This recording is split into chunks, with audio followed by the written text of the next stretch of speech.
in this chapter, of which the verse we have just read is the last, the opulence of Krishna is hinted at. As the opulence of Krishna as manifested in the world is described to some extent. How great is Krishna? Krishna is summarizing in this verse which we just read. All these vast universes are displayed simply by a fragment of Krishna's energy. So let us try to understand that how tiny we are compared to the vast universes, and to Krishna how tiny these universes are. Then what is our position in relationship to Krishna? Actually, we are very unimportant. Yeah, bring it here. Get water for Brunadav. If we consider how tiny we are, even in relation to this earth planet, we are very unimportant. Ahani bhutani gachantiha yamalayam. Daily so many people die. In Bombay, on the local train system, about 10 to 15 people die every day. It's not even reported in the paper, and the trains don't even stop, the trains that kill them. They just go on. Some people in this world are important, considered important. Господин Putin, is that how you say? Mr. Bush, Tony Blair. Now Tony Blair is going to become unimportant, he's going to resign. So they seem very important. But their importance is what? In the ant's nest there is the chief ant, queen ant. Among the ants they think that the queen is, she's amazing, so important. But the farmer farming his fields, he just, with the tractor, just goes through the whole anthill and smashes it to pieces, the ant's nest, and smashes it to pieces, including the queen. He doesn't even say sorry afterwards. So someone may be a big person in this world for a short time. What was the name of the Tsar at the Bolshevik Revolution? Alexander II or something, was it? Nikolai II. Alright. Can you tell that? Who was the Tsar before that? Who can say? They can say? Alexander III. What was the name of his Prime Minister? Now they're really stuck. Unless we have any history majors. So that was just over 100 years ago, and the Prime Minister must have been so powerful. And now no one even knows his name, even in Russia. Yeah, except for a few history experts, no one even knows his name. So, even though Tony Blair is such a big, important figure in the world at the present time, in a short time, his name will be forgotten. And then who are we in comparison to all these people? We're just, no one, nowhere, anytime. So it's good to consider our unimportance, because most of the time we're considering our importance. We spend most of our life thinking how important I am or how important I would like to be. But actually we're not important, Krishna is important. See, even Lord Brahma, he thought he was very important. Now Lord Brahma is about 560 million trillion zillion times more important than Tony Blair, or even Господин Putin for that matter. No, 560 million billion trillion. Approximately. So, you couldn't blame him for thinking, I'm important. But when he came to Dwarka, he wanted to see Krishna. He came to Dwarka. And the doorman said, good day. What do you want? I said, well, I'd like to see Krishna. I said, okay, what's your name? I'm Brahma. Okay, just wait a few minutes. Then he came back and Krishna asked, which Brahma? So Brahma went in and said, well, he asked Krishna that, you're asking which Brahma, but I've got 4 heads, I'm looking all over the universe. I never saw any other Brahma. Who are the other Brahmas you thought I might have been? Then Krishna showed him so many Brahmas. Brahma thought I was great with having 4 heads, but some Brahmas had 400 heads or 4,000 heads, and so on. So we're very unimportant in comparison with any head of state. Any head of state in this little planet is very insignificant in relationship to Lord Brahma. And Lord Brahma is very insignificant in relationship with Krishna.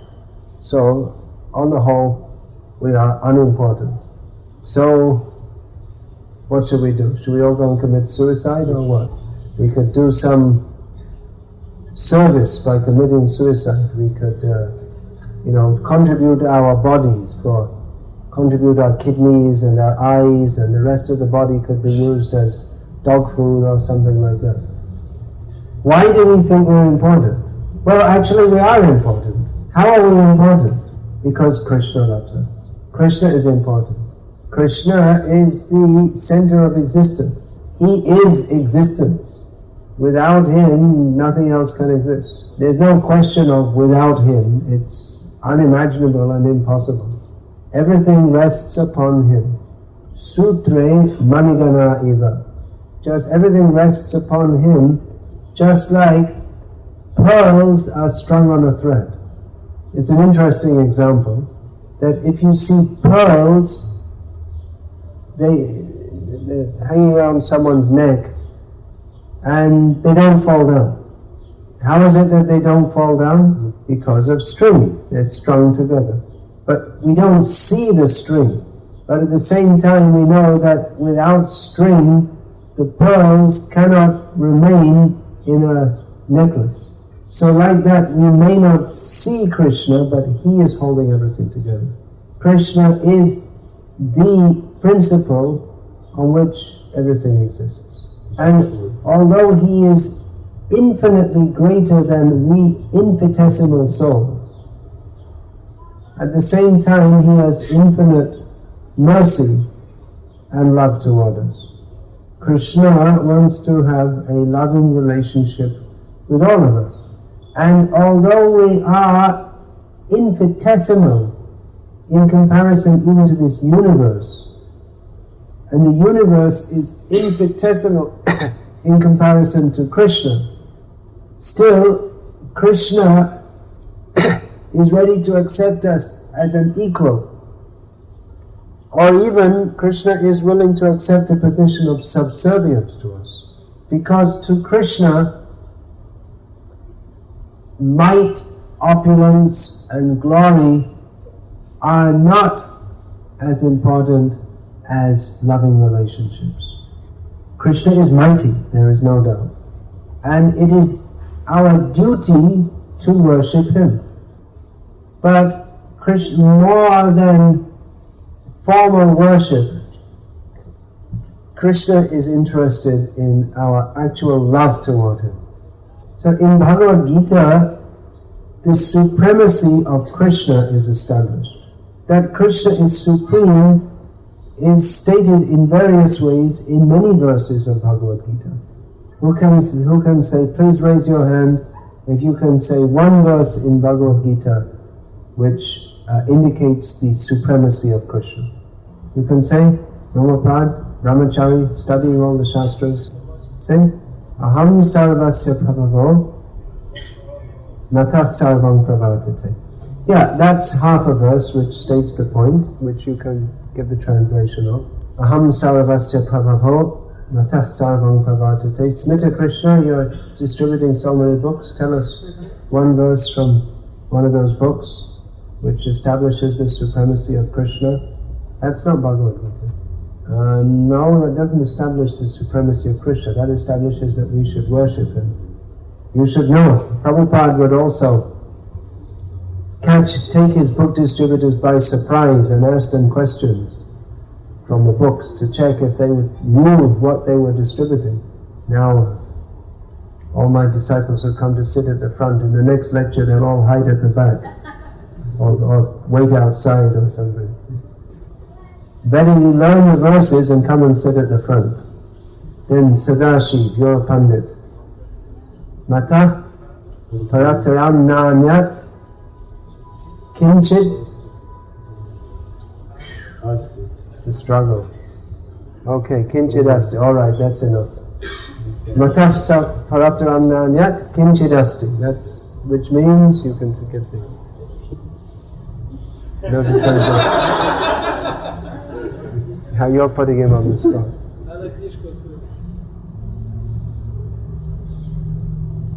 This is the definitive verse explaining Krishna's supremacy, or part of a verse. You should all learn this, that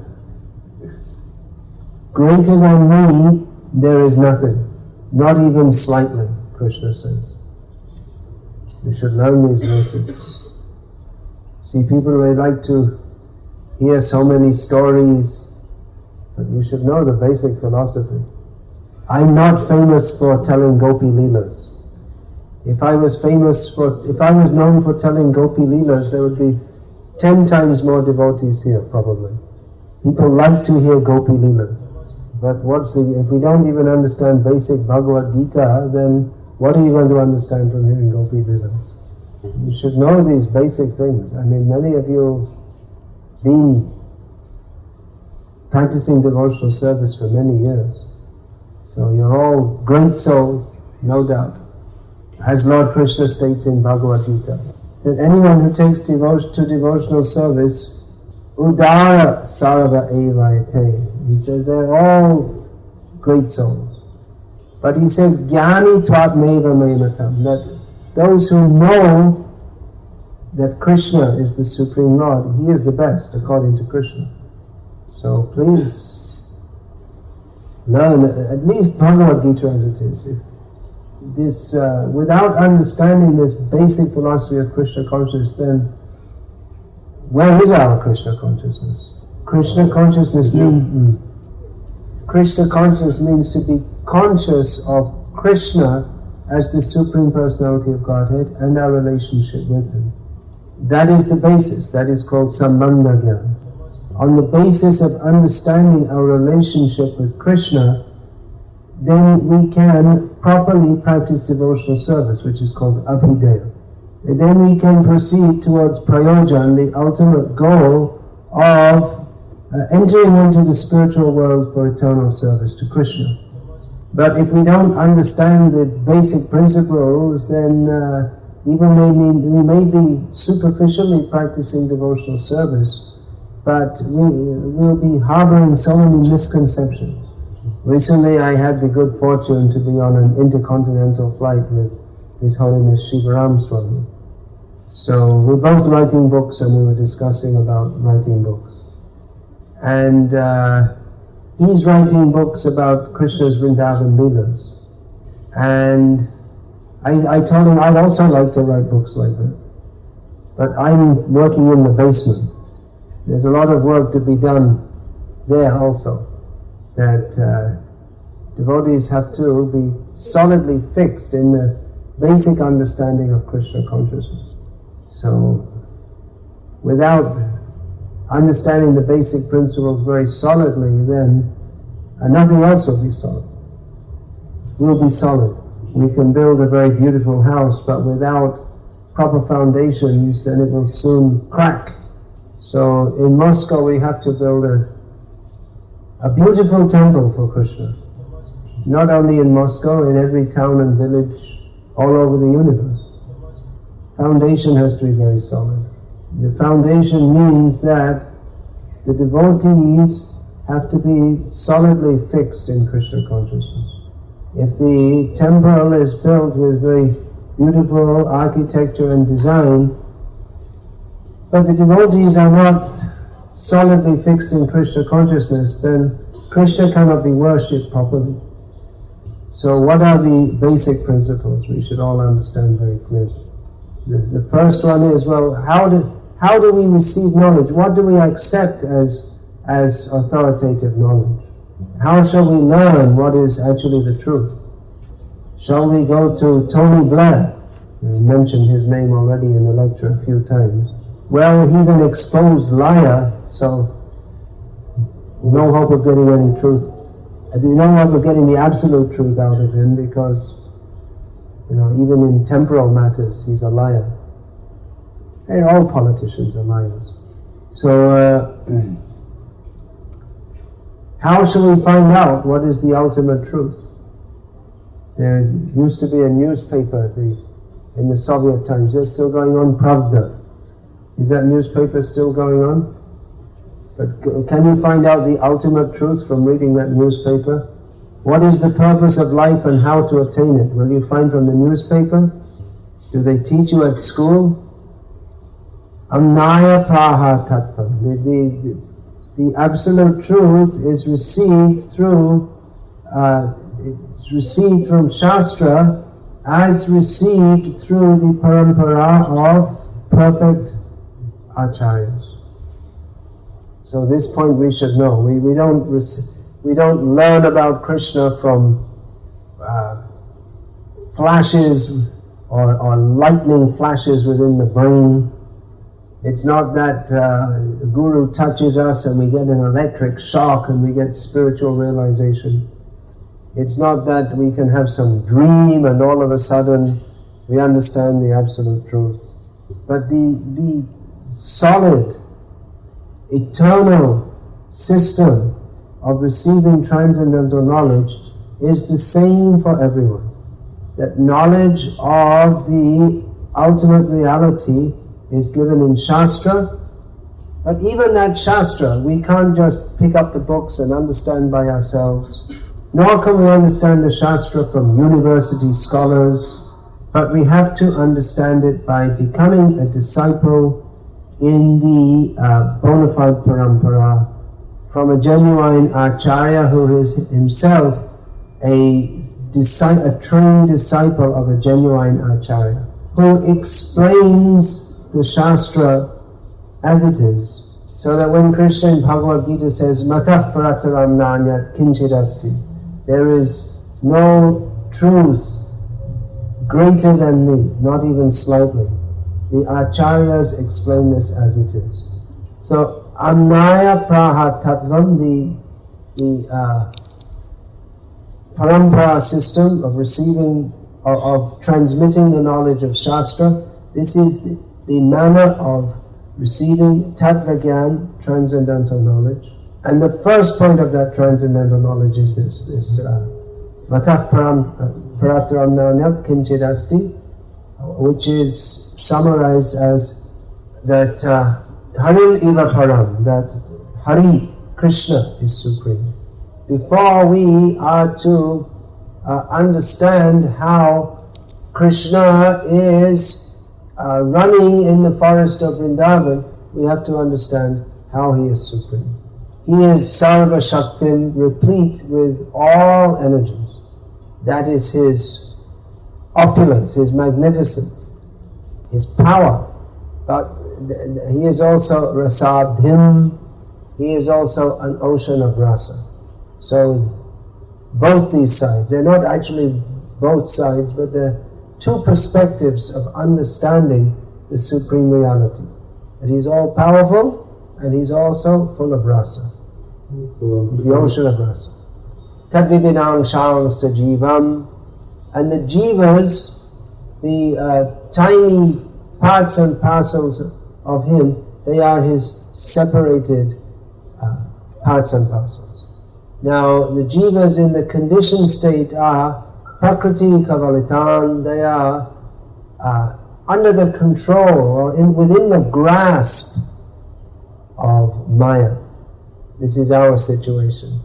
But the liberated souls, they are tadvimuktat, they are free from the clutches of Maya. Achinta bheda bheda sakalam ivaharim. Everything is inconceivably the same as or non-different from and different from Hari, the Supreme Lord. So these are 7 points of Sambandha Gyan, the 7 basic points of Sambandha Gyan. These should be, these are in essence, but these should be discussed carefully, thoroughly. And on the basis of this, we should perform sadhana for attaining to Krishna. What is that sadhana? There is yoga sadhana, karma sadhana, jnana sadhana.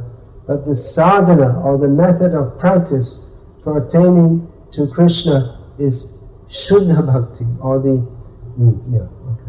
that means to adopt the path encapsulated in Rupa Goswami's description. Anyabhila ashita shunyam jnana karmadyanavritam anukulyena krishnanushilanam bhaktiruttama. You can give the translation of this. Anyabhila ashita. Yeah, that's all right, you give it in your own way. I also give it in my own way. I don't remember the exact words in the book. So this is the process, and what's the ultimate goal? Sadhyam tat pritim, to attain love for Krishna. So these are the basic points, and it all leads to this sadhya, the ultimate goal of priti, or pure love of Krishna. 8 basic points have to be understood very carefully. 7 points of Sambandha Gyan, and all the points of Sambandha Gyan, sadhana, sadhya, or the goal, they're based upon the epistemological principle of Annaya Prahatatvam, that the truth or the ultimate reality is to be understood through the Shastra as received in the parampara of self-realized souls. So all these points are covered in Bhagavad Gita. Please try to study and understand Bhagavad Gita as it is, very thoroughly. Don't think that Bhagavad Gita is some kind of, I'm above that, I'm on a higher level. There's no higher level without lower level. That's called building castles in the air. You have any Russian saying like that? That's an English saying, but there's a Sanskrit saying also, Gandharva Puram. It means an imagined city in the sky. So please study this Bhagavad Gita. It's very good you're distributing, very good. But remember Srila Prabhupada, he would catch his book distributors. What is in Bhagavad Gita? Do you know what's in, you're selling this book, do you know what's in this book? You should know. Alright, are there any questions? Yesterday someone asked a question, what is that? Is Maya the husband or the lover of Krishna? Just unusual, I mean it's a kind of a meaningless question. Oh yeah, okay, well that's also meaningless. It's even more meaningless. What kind of a parrot is a chimpanzee? What species of parrot is it? Who is Sita the husband of? I read the whole Ramayana, and after reading it I just couldn't understand who is Sita the husband of. Srila Prabhupada gave this as an example of the kind of question that we shouldn't ask. Because if you read the whole Ramayana and you think that Sita is the husband of someone, then you miss the whole point of the whole story. Yeah, you have a question. Yeah, say it again so that everyone can hear. To surrender his whole life. I'll chant 16 rounds, follow 4 regulated principles, and do whatever I like. And one is not a disciple. Have you heard this song? Chakku dana dilo jai janme janme prabhu she. You can consider the meaning of this. What is the meaning of that? Can you say? That's another one. Prabhupada sometimes would ask devotees. You're singing this every day. What does it mean? Anyone can say, what does this mean? Chakku dana dilo jai janme janme prabhu she. Anyone can give the meaning? Alright, you give it. It's good to know the meaning. It's good to sing it, but it's even better to know the meaning. The meaning is extremely profound. This is this Sri Guru Charana Padma, this is the introductory song to Narottam Das Thakur's Prem Bhakti Chandrika. Prem Bhakti Chandrika is it means the moonbeam of Prema Bhakti. So that illuminates the path of prema bhakti. But the beginning is this song. We should consider its significance. What is being stated there? Guru mokha padda vakya chitete koriya oika ana kori homame asha. You can give the translation of that also. You not got that one? Guru mokha padma vakya. The words, well, that's a lot more than just, okay, I chanted 16 rounds, I'm following the Four Heavenly Principles and I can do whatever else I damn well like. You can study Srimad Bhagavatam. You have all these books in Russian. You can see the behavior of ideal disciples, such as the boy saints, Dhruv Maharaj, Prahlad Maharaj, both disciples of Narad Muni. They are exemplars. Any other questions? No, everyone's fully convinced or fully bored. What's going on? Yeah. Yeah, do you want to say it again in Russian? Well, there is a word which is well known among followers of the Vedic culture. That word is svadhyay, which means self-study. That word is also mentioned in Bhagavad Gita. But studying by oneself doesn't mean that means we study scripture, but we also learn from the bona fide authorities. And the personal study is supplementary to the personal guidance. So both things should go on side by side. Please study Srila Prabhupada's book. It's very important to study Srila Prabhupada's books, which give us the foundational knowledge of Krishna consciousness.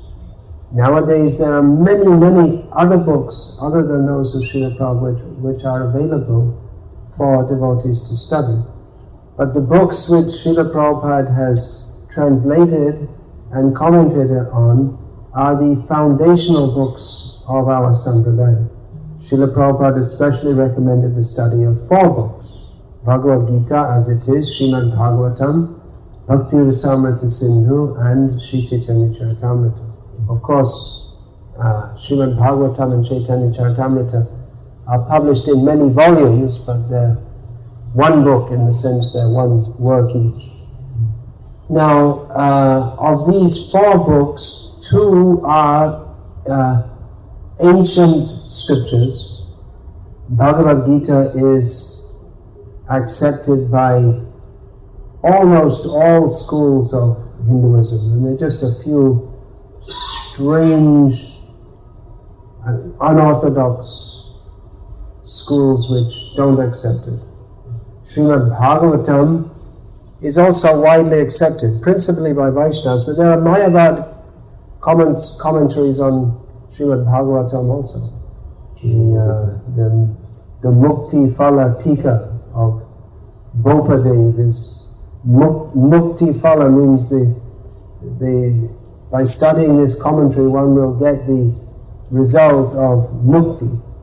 So Gita and Bhagavatam, they have to be understood from Vaishnavas to get the actual result, which is that beyond Mukti there is Bhakti. So these 2 ancient scriptures, Bhagavad Gita and Srimad Bhagavatam, and 2 more recent books dating from about 500 years ago, the Chaitanya Charitamrita and Bhakti Rasamrita Sindhu, which these 2 books, Bhakti Rasamrita Sindhu and Sri Chaitanya Charitamrita, are based on the principles of Gita and Bhagavatam. So there are many books which can be read, but these 4 books are most important. These New Age management gurus and personality development gurus, they recommend for personality development one should be an avid reader. Avid reader means you read a lot, and they recommend that you should read quality literature. Even probably the most famous of the New Age management gurus, Stephen Covey, he recommends among the books that you should read is Bhagavad Gita. So they're recommending even to be a success materially. One should be aware of what's going on in the world. One should be increasing his understanding all the time by imbibing quality literature. Reading quality literature means to imbibe the thoughts of developed persons. If we read cartoon books, we fill our brains with really rubbish. I mean, really rubbish. But if we read literature like that by Tolstoy, Shakespeare, then it's the thoughts of persons who have deeply considered the human condition and they share with us their insights. So actually these great writers, they are great because they do have significant insights on the human condition. At least in English, many of the common sayings or like parables of wisdom, many of them come from Shakespeare. However, these persons of developed thoughts, they can see the human condition, but they don't have answers. They don't have ultimate answers to our problems or knowledge of the ultimate reality. So the best literature is that which comes from fully self-realized souls, from the Supreme Personality of Godhead Himself. Bhagavad Gita is spoken by the Supreme Personality of Godhead Himself, and Srimad Bhagavatam is given by Vedyas, who is the empowered incarnation of the Lord for presenting knowledge of Krishna, of the Vedic knowledge. So this literature is most uplifting. Srila Prabhupada presented these 4 books and other classics, Ishopanishad, Upadeshamrita, like this. So please read these books. And there are many other books which are being brought out.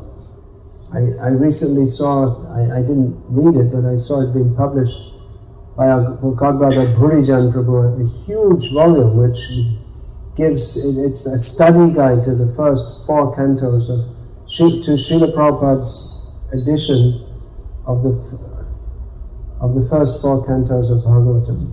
So this is very wonderful that disciples of Srila Prabhupada are so much absorbed in his teachings and are sharing their realizations with others in the form of books. Yeah. Please read the question. You want a one-line answer? Well, many could be given. Go on chanting. Have faith in Krishna's mercy. Study, consider the meaning of Rupa Goswami's statement, Utsaha Nisya Dharyat, one should have patience. These are all possible answers, but if one feels I'm having a spiritual crisis, which actually after 22 years one shouldn't have, one should be helping others with their spiritual crises. But it's good then to consult with one's spiritual guides.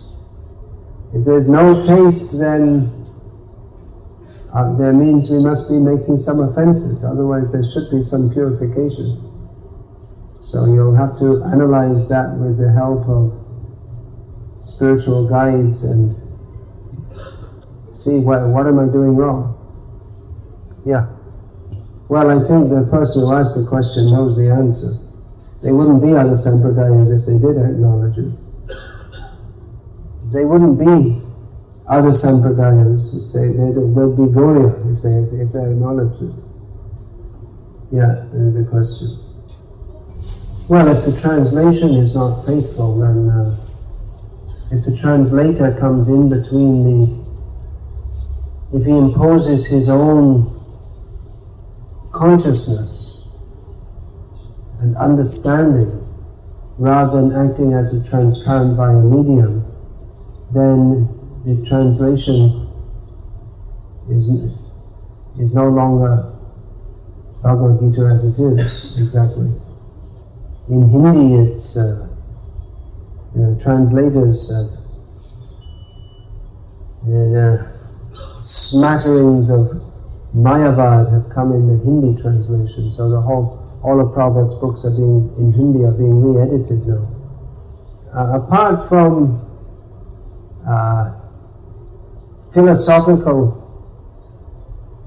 interpolation or interpretation, in some languages the linguistic style is so complex that it becomes difficult for people to understand in the translation.